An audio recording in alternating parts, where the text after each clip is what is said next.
Hello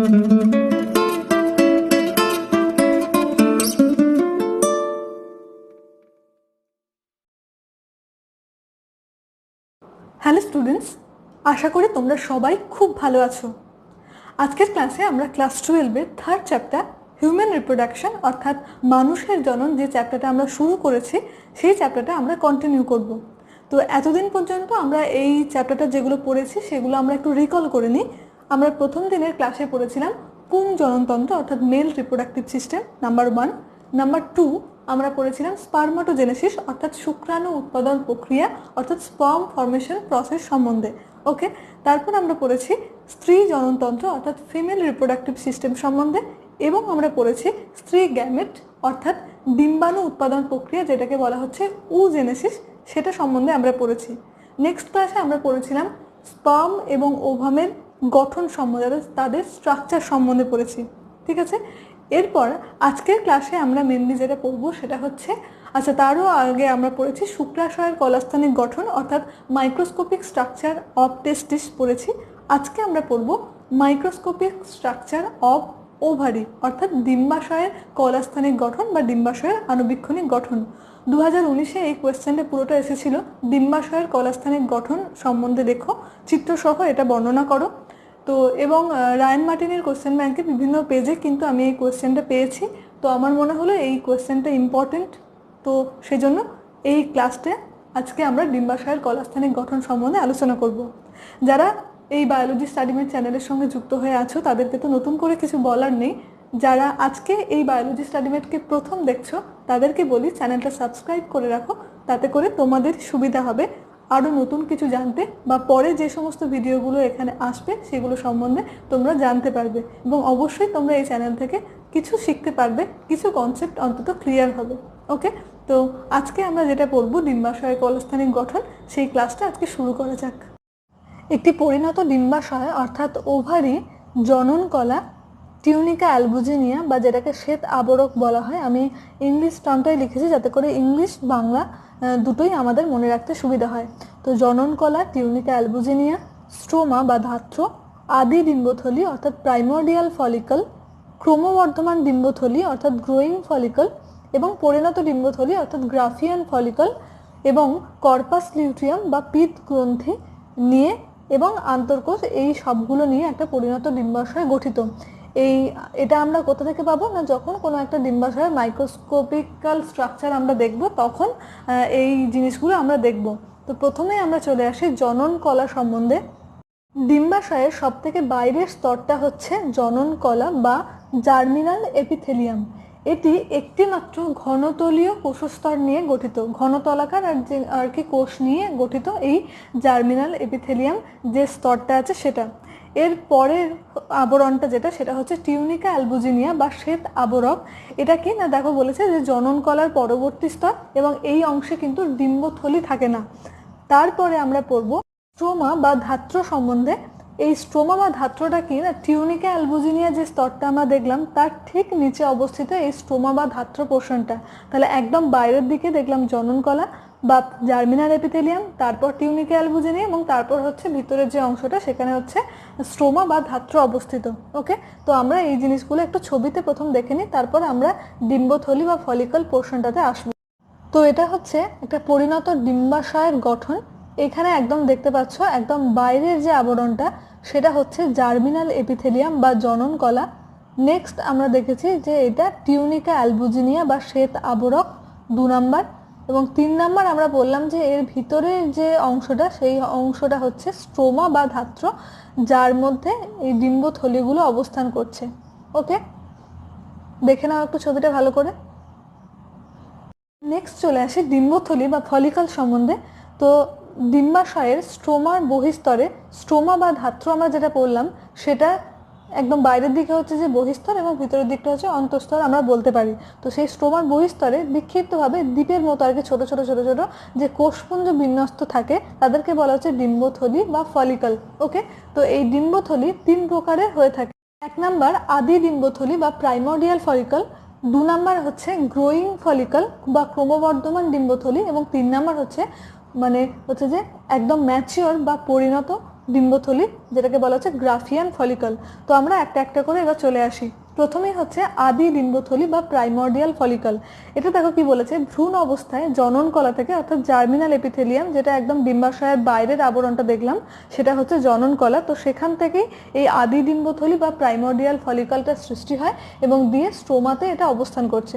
okay, এবং এই আদি ডিম্বথলি বা প্রাইমর্ডিয়াল ফলিকলের সংখ্যা নবজাতক অর্থাৎ সদ্য জন্মানো শিশুর ক্ষেত্রে 3 থেকে 5 লক্ষ, বয়স সন্ধিকাল অর্থাৎ পিউবার্টি কন্ডিশন যখন আসছে তখন হচ্ছে 60 থেকে 80,000। এটা হচ্ছে প্রাইমর্ডিয়াল ফলিকলের সংখ্যা। মানে কি দেখলাম যে বয়স বাড়ার সাথে সাথে এদের সংখ্যা হচ্ছে হ্রাস পাচ্ছে, বাড়ছে না, কিন্তু প্রথমে 3 থেকে 5 লক্ষ ছিল, তারপর হচ্ছে 60 থেকে 80,000, অর্থাৎ বয়স বাড়ার সাথে সাথে এদের সংখ্যা ক্রমশ হ্রাস পাচ্ছে।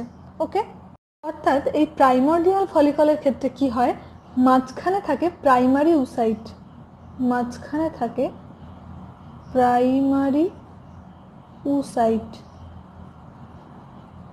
এবং এর চারদিকে, এটা হচ্ছে প্রাইমারি উসাইট, এর চারদিকে থাকে এরকম করে গ্র্যানুলোসা লেয়ার।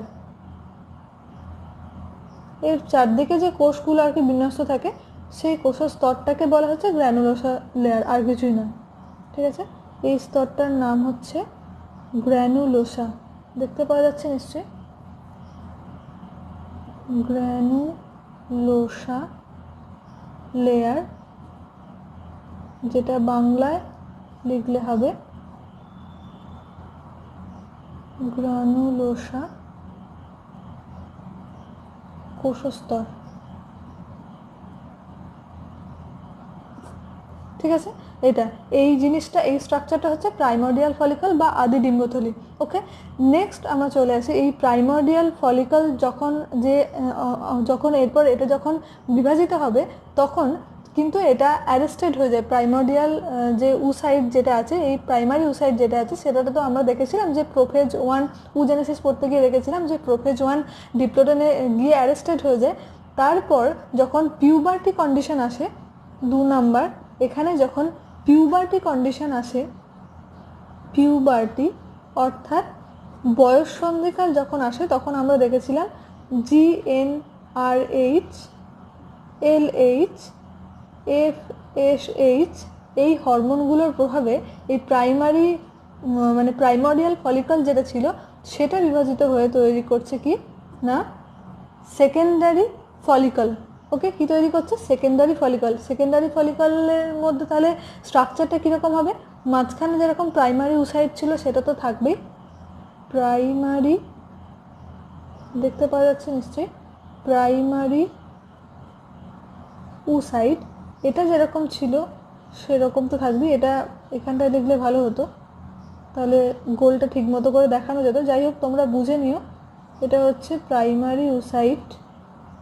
ওকে, প্রাইমারি উসাইড, এখানে ছিল একটা গ্র্যানুলোসা লেয়ার, এখানে এই গ্র্যানুলোসা লেয়ারটা হবে 6 থেকে 8 লেয়ার। ঠিক আছে, এখানে এই লেয়ারটা অনেকগুলো হবে।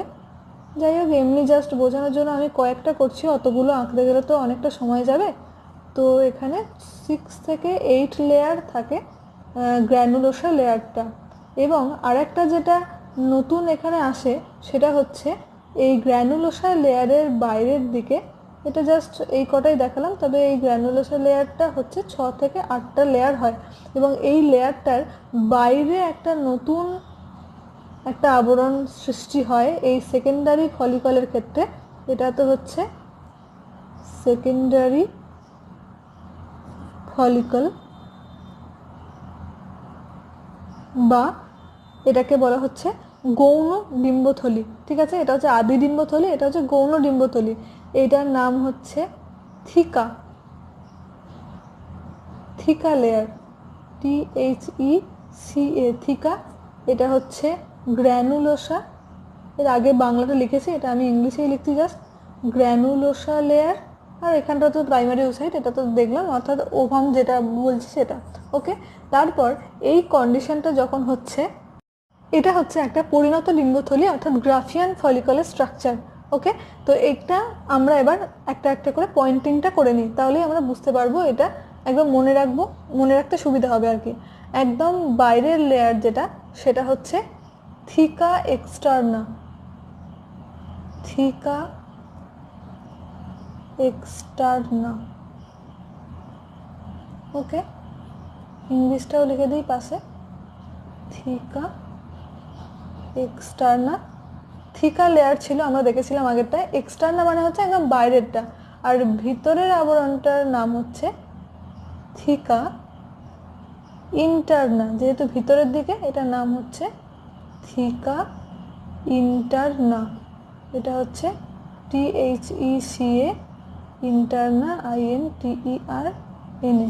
ওকে, থিকা এক্সটার্না হলো, ইন্টারনা হলো। তার ভিতরের যে লেয়ারটা সেটা হচ্ছে গ্র্যানুলোসা লেয়ার। আমরা পড়েছিলাম আগে, এটা হচ্ছে ইংলিশটা আগে লিখে ফেললাম, গ্র্যানুলোসা লেয়ার। এটার নাম হচ্ছে বলেছিলাম গ্র্যানুলোসা কোষস্তর। মানে এটা স্তর, গ্র্যানুলোসা কোষের স্তর বলে এটা গ্র্যানুলোসা কোষস্তর বলা হচ্ছে। ওকে, তার ভিতরে যে ফাঁকা স্থানটা এটা দেখতে পাচ্ছি, এই যে ফাঁকা স্থানটা, এই অংশটাকে বলা হচ্ছে অ্যান্ট্রাম। কি বলা হচ্ছে? অ্যান্ট্রাম। কে বলা হচ্ছে ANTRUM, অ্যান্ট্রাম। এর মধ্যে কি থাকে? লিকার ফলিকুলি। কি থাকে এর মধ্যে? মানে লিকার ফলিকুলি নামক এক রকমের তরল দিয়ে আর কি এই অ্যান্ট্রামটা ভর্তি থাকে। এটার নাম হচ্ছে লিকার ফলিকিউলি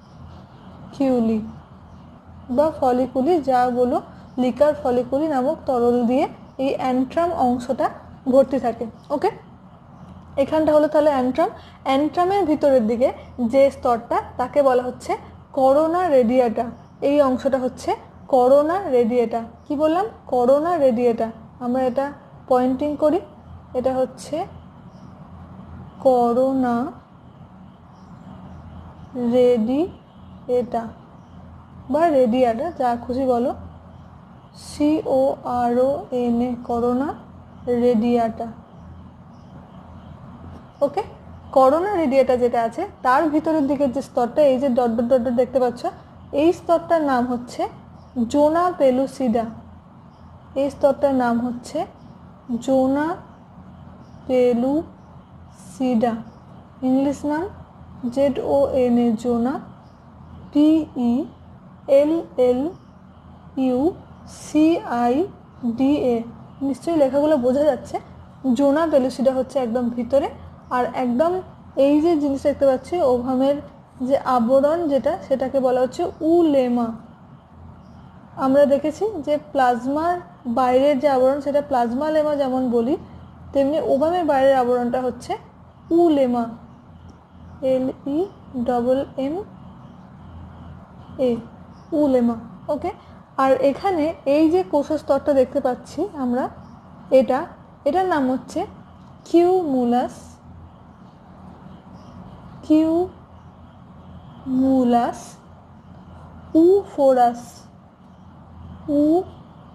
উফোরাস। এটার নাম কি?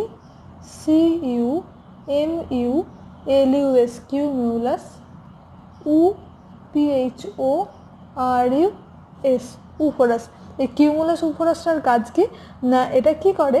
কানেক্টস উসাইটকে গ্র্যানুলোসা লেয়ারের সঙ্গে। এটা হচ্ছে উসাইটকে এই গ্র্যানুলোসা লেয়ার মানে হচ্ছে যে এটা, এই যে দেখতে পাচ্ছ গ্র্যানুলোসা লেয়ার, এটার সঙ্গে এই উসাইটটাকে কানেক্ট করছে এই কিউমুলাস উফোরাস। ওকে, এখান থেকে আরেকটা জিনিস যেটা জানতে হবে, সেটা হচ্ছে এই যে জোনা পেলুসিডা যেটা আছে সেটা হচ্ছে গ্লাইকোপ্রোটিন দিয়ে তৈরি। এই জোনা পেলুসিডা যেটা আছে সেটা হচ্ছে গ্লাইকোপ্রোটিন দিয়ে তৈরি। তোমরা একটু লিখে নিও, আমি লিখে দিচ্ছি। এটা হচ্ছে গ্লাইকোপ্রোটিন নিয়ে গঠিত।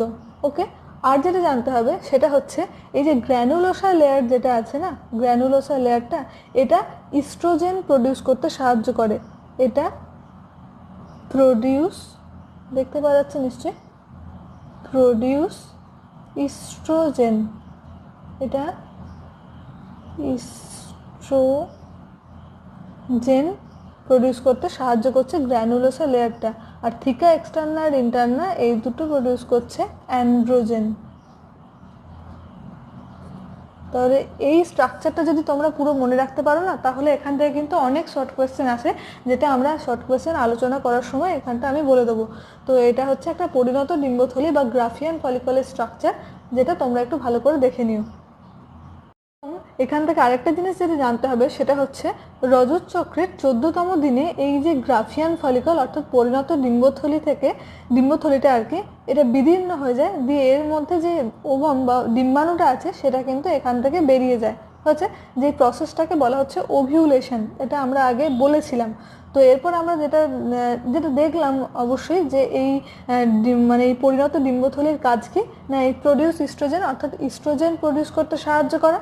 তাহলে এটাই গেল পরিণত ডিম্বথলি সম্পর্কে, এটুকুই আমরা জানবো। নেক্সট আমরা চলে আসবো পিত্ত গ্রন্থি বা কর্পাস লিউটিয়াম সম্বন্ধে। এটাও কিন্তু শর্ট কোয়েশ্চেন আসে যে কর্পাস লিউটিয়াম কাকে বলে বা পিত্ত গ্রন্থি কাকে বলে। তো এটা হচ্ছে দেখো বিদীর্ণ ডিম্বাণুবিহীন গ্রাফিয়ান ফলিকল রূপান্তরিত হয়ে যে অন্তঃক্ষরা গ্রন্থিতে পরিণত হয় তাকে বলা হচ্ছে পিত্ত গ্রন্থি। আমি একটু আগেই বললাম যে রজত চক্রের 14তম দিনে এই গ্রাফিয়ান ফলিকল যেটা আমরা একটু আগে পড়লাম পরিণত ডিম্বথলি, সেটা বিদীর্ণ হয়ে যায়, যে ডিম্বাণুটা ডিম্বাশয় থেকে বেরিয়ে আসে। এবার তাহলে কি হলো, তাহলে ডিম্বাশয় যেটা সেটা ডিম্বাণুবিহীন হয়ে গেল। সেই ডিম্বাণুবিহীন গ্রাফিয়ান ফলিকল অর্থাৎ ডিম্বথলিটা রূপান্তরিত হয়ে যে অন্তঃক্ষরা গ্রন্থিতে পরিণত হয় তাকেই বলা হচ্ছে পিত্ত গ্রন্থি। ওকে, এই গ্রন্থি স্তম্ভাকার কোষগুলিতে লিউটিন নামক এক প্রকারের পিত্তবর্ণের দানার উপস্থিতির জন্য এই গ্রন্থিটার নাম হয়েছে পিত্ত গ্রন্থি। ওকে, এই পিত্ত গ্রন্থির কাজ কি না, প্রোজেস্টেরন হরমোন এখান থেকে নির্গত হয়। ডিম্বাশয়ের আণবিক গঠন আমরা যেটা পড়লাম সেটা আমরা এই ছবিটার মাধ্যমে আরেকবার ভালো করে দেখে নিই। দেখো পুরো জিনিসটা এই ছবিটার মধ্যে থেকেই আমরা জেনে নিতে পারবো। তো প্রথমেই যেটা আমরা দেখব প্রাইমর্ডিয়াল ফলিকল অর্থাৎ আদি ডিম্বথলি, যেটা সেটা দেখতে পাচ্ছ নিশ্চয়ই, এখানে ছবিটা এখানে পয়েন্টিং করা আছে। আদি ডিম্বথলি এটা হলো। তারপরে কি হয়েছিল, আমাদের আদি ডিম্বথলি থেকে তৈরি হয়েছিল ক্রমবর্ধমান ডিম্বথলি। এই যে দেখতে পাচ্ছ ডেভেলপিং ফলিকল, এটা কি হচ্ছে না এই প্রাইমোরিয়াল ফলিকল থেকে তৈরি হচ্ছে প্রাইমারি ফলিকল বা আদি ডিম্বথলি, সেখান থেকে তৈরি হচ্ছে ডেভেলপিং ফলিকল। তাহলে এখানে কি দেখছি দেখো, প্রাইমারি ফলিকলে প্রথমে ভিতরে একটা আছে যে ডিম্বাণু বা ওভাম যেটা আছে, প্রাইমারি উসাইড যেটা আছে তার বাইরের দিকে শুধু গ্র্যানুলোসার লেয়ারটা ওয়ান লেয়ার প্রথম দেখেছিলাম। তারপরে যখন ডেভেলপিং হচ্ছে তখন আস্তে আস্তে 6 to 8 লেয়ার্স থিকা লেয়ারটা আমরা দেখতে পাচ্ছি। গ্র্যানুলোসা লেয়ারটা 6 to 8 লেয়ার, এবং তার পাশে একটা নতুন একটা লেয়ার সৃষ্টি হচ্ছে যেটা হচ্ছে থিকা লেয়ার। তাহলে ডেভেলপিং ফলিকল যখন আবার এখানে এলো তখন দেখো এখানে কিন্তু অ্যান্ট্রাম, এই যে এখানে একটা ফাঁকা অংশ দেখতে পাচ্ছ, এই অংশটা হচ্ছে অ্যান্ট্রাম। তাহলে অ্যান্ট্রামের সৃষ্টি হচ্ছে আস্তে আস্তে। ডেভেলপিং ফলিকল থেকে চলে আসছে ম্যাচিওর গ্রাফিয়ান ফলিকল বা একটা পরিণত ডিম্বথলি। এটা দেখো যে স্ট্রাকচারটা আমি এঁকেছিলাম, পুরো স্ট্রাকচারটা আমি পয়েন্টিং করে দেখালাম পুরো জিনিসটা। এই যে সেকেন্ডারি ওভাম ভিতরে, তার বাইরে এই অংশটা হচ্ছে অ্যান্ট্রাম হয়ে গেল। তারপরে তার চারপাশে যে জোনা পেলিসিডা আছে, থিকা এক্সটার্না ইন্টারনা আছে, ওই জিনিসগুলো আছে।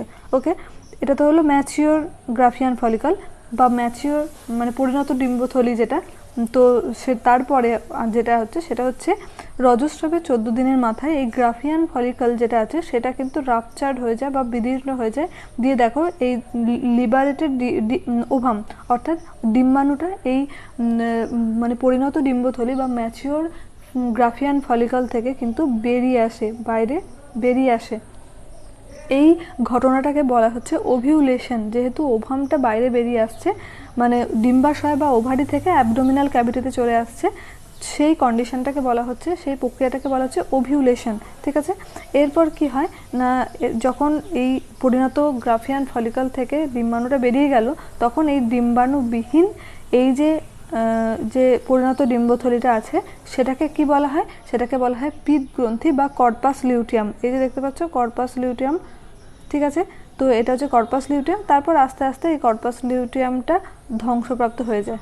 ঠিক আছে, এই হচ্ছে টোটাল কি বলে যে পরিণত মানে আণুবীক্ষণিক গঠন কার না ডিম্বাশয়ের, এবং এখানে কিভাবে প্রাইমোরিয়াল ফলিকল থেকে আস্তে আস্তে পরিণত ডিম্বথলিতে পরিণত হলো, সেটার থেকে ওভিউলেশন হলো, তারপর পিত্তগ্রন্থি বা কর্পাস লিউটিয়াম কোথায় হলো সেগুলো আমরা পুরোটা জানলাম। আর এটার একদম বাইরের যে আবরণী সেটাকে বলা হচ্ছে জনন কলা বা হচ্ছে তোমার জার্মিনাল এপিথেলিয়াম, যেটা তার ভিতরের দিকে আছে, এখানটা তার ভিতরের দিকে আছে কি না টিউনিকা অ্যালবুজিনিয়া বা শ্বেতাবরক, এবং এটার ভিতরের দিকে এই যে এই পোর্শনটা হচ্ছে স্ট্রোমা বা ধাত্র, এবং এর ভিতরেই কিছু আন্তর্কোষ বা ইন্টারস্টিশিয়াল কোষ দেখতে পাওয়া যায়। ঠিক আছে, এই হচ্ছে গেল টোটাল পরিণত ডিম্বাশয়ের কলাস্থানিক গঠন বা আণুবীক্ষণিক গঠন এটা। ঠিক আছে, তোমরা একটু ভালো করে দেখে নাও এটা। আর এখান থেকে আন্তর্কোষ যেটা বলেছিলাম, সেই আন্তর্কোষটা হচ্ছে স্ট্রোমার মধ্যে কিছু বহুতলাকার কোষ দেখতে পাওয়া যায়, যাদেরকে বলা হচ্ছে আন্তর্কোষ। এটার থেকে আলাদা করে কিছু কোশ্চেন আসে না, তো যেটুকু আসে সেটুকু আমি বলে দিলাম। তাহলে আজকের ক্লাসে আমরা ডিম্বাশয়ের আণুবীক্ষণিক গঠন সম্বন্ধে পড়লাম। এইটুকুর মধ্যে যদি তোমাদের কিছু বুঝতে অসুবিধা হয় তাহলে তোমরা অবশ্যই আমাকে কমেন্ট করে জানিও, এবং তোমাদের যদি ভালো লেগে থাকে তাহলে তোমরা সেটাও আমাকে কমেন্টের মাধ্যমে জানিও। আমাদের ডেসক্রিপশন বক্সে, প্রত্যেক ভিডিওর নিচে ডেসক্রিপশন বক্সে আমাদের টেলিগ্রাম চ্যানেলের লিঙ্ক দেওয়া থাকে, সেখানে তোমরা জয়েন হতে পারো, সেখানেও তোমরা তোমাদের মতামত জানাতে পারো। ওকে, আজকের ক্লাসটা যদি তোমাদের ভালো লেগে থাকে তাহলে তোমরা তোমাদের বন্ধু বান্ধবদের সঙ্গে যতটা পারো এই বায়োলজি স্টাডিমেটকে শেয়ার করার চেষ্টা করো। ঠিক আছে, সবাই খুব ভালো থেকো, দেখা হবে পরের ক্লাসে।